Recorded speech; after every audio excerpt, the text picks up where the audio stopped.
So my name is Gunnar Florus. I'm in charge of smart city implementation services for Europe, Middle East and Africa in Cisco Systems. We've had the privilege and pleasure to be involved in quite a few smart cities around the world. And it's really nice to see that when we think about smart cities, it's actually Europe that comes to mind. So when it comes to the people who build the technology for the smart cities, it's very easy to think Silicon Valley and the States. But in our company, when we think about the smart cities that we have, we look to Europe.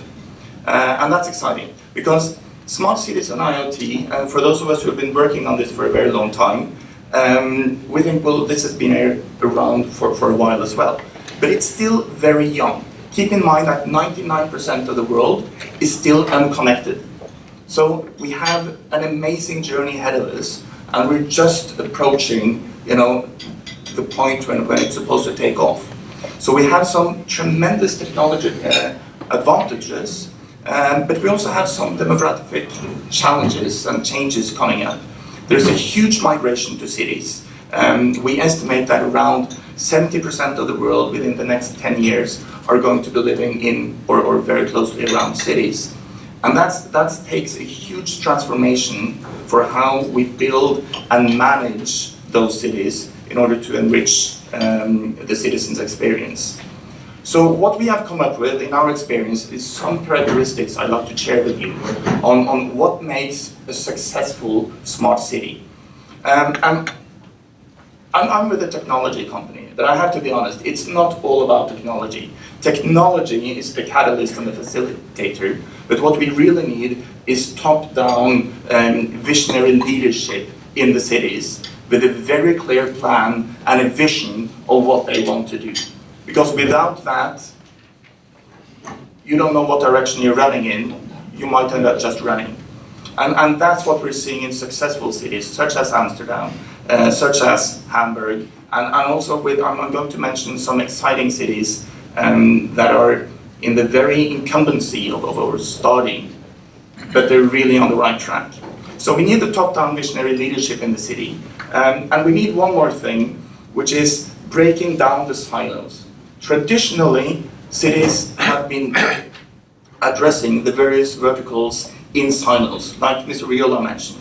What we need to do is break down the silos, for instance, between parking and energy and street lights and other elements in order to harness the full power of the smart cities across all of these traditional silos. Because that's when you unleash the real power of the smart city, and that's when we can transform what we're doing instead of just taking very small baby steps to do what we did 10 years ago a little bit better.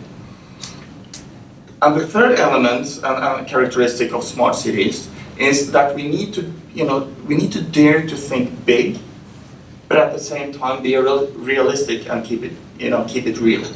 And the key to do that, which is the last element, is the cities that have been the most successful, they have, based on the top-down visionary leadership, they have had a master plan. And it needs to be a dynamic one, because we're making tremendous technological advances pretty much on a daily or weekly basis. But the master plan on what do we want to do, why do we want to do it, and which services should we prioritize, that has to be in the foundation. And a couple of successful stories we have there is Hamburg and Reykjavik in Iceland. And I realize Iceland is not a member of the European Union, but it's still, Reykjavik has a really, really good approach to this. So they started looking quite a while ago, and they came to us, they came to quite a few others, and they said, we want to be a smart city for a number of reasons, but we want to do it right. They didn't just want to fix the lighting or just want to fix the parking. So they said, let's invest some more time and really build a master plan for what are we going to address first, how are we going to achieve the full horizontal integration, how much data do we want to be making available to which part of the local city government, to the citizens and publicly, how are we going to address security, how are we going to roll it out, and how are we going to keep the plan current. And that's one of the cities that is really looking around to others to see what's the lessons learned here. Another interesting city is around the port of Hamburg that has started to implement this in a really good way. And one of the examples here is traffic management. So the port of Hamburg, they had a lot of bridges that open and close, and a lot of traffic would almost get caught. So when the bridges open, you're stuck until the boats have passed and it goes down again. So now all of this is interconnected. So when a boat is coming and they push the button to open the bridge doesn't open immediately. What happens first is the street signs are dynamically changing. So traffic is discreetly diverted to other bridges which aren't going to close. And then, when there's a monitor that there are no more cars, then the bridge opens. And it's a time saver, it's an environmental saver, and it's an efficiency saver.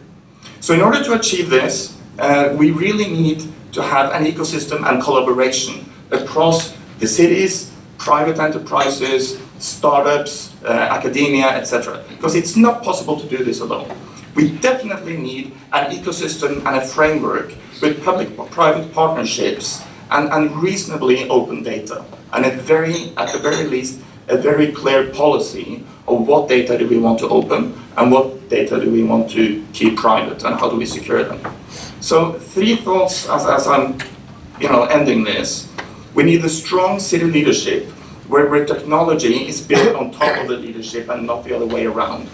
We need to break down the silos for full horizontal integration, and we need technology to transform what we're doing and make true advantages. We don't want to repeat the mistakes we did 10 years ago faster. We want to do something completely new and radical. Thank you so much.